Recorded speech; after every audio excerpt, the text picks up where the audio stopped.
Bismillahirrahmanirrahim. Assalamualaikum warahmatullahi wabarakatuh. Alhamdulillahilladzi bi ni'matihi tatimmus shalihat. Allahumma faqihna fid din. Baik. Sekarang saya akan menyampaikan tentang membersamai Al-Qur'an.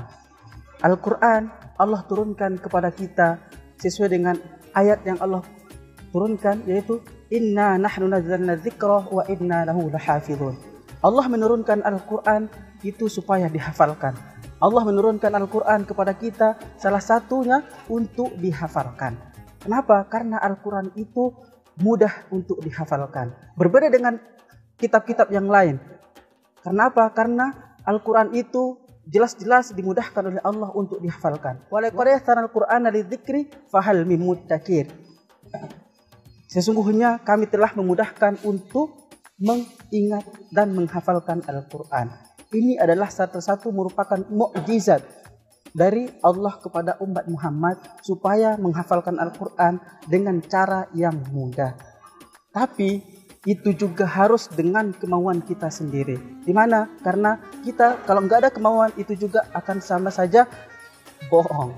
Karena apa? Karena di situ ada kemudahan bagi orang-orang yang berusaha. Ada kemudahan bagi orang yang berikhtiar untuk menghafalkan Al-Quran.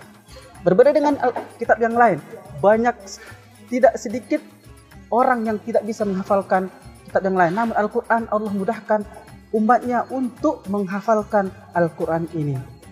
Terus apalagi dengan membersamai Al-Quran, dengan cara kita tilawah setiap harinya. Kita membaca Al-Quran secara rutin. Karena apa? Karena kamu membaca Al-Quran secara rutin, insya Allah akan mudah dihafalkan dan mudah diingat. Terus Al-Quran itu sebagai barokah. Barokah untuk karena apa? Karena orang yang istiqomah dengan Al-Quran akan Allah berikan kemudahan, berikan keberkahan dalam hidupnya. Karena apa? Karena dia menjadikan Al-Quran sebagai pedoman dan landasan hidup dan kehidupannya. Di lain lagi, apalagi Al-Quran. Al-Quran itu sebagai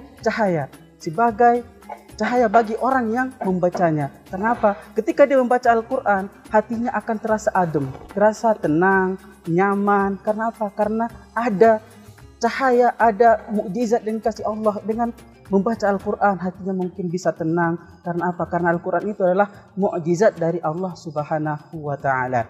Terus apalagi? Al-Quran itu sebagai obat. Al-Quran diturunkan oleh Allah untuk perisai bagi orang-orang yang hatinya gundah gulana. Kalau dia dekat dengan Al-Quran, istiqomah dengan Al-Quran, dia itu kehidupannya akan barokah, sejahtera, aman, sentosa, dan nyaman. Mungkin sekian yang dapat saya sampaikan. Mudah-mudahan kita semua bisa membersamai Al-Quran siang dan malam. Wassalamualaikum warahmatullahi wabarakatuh.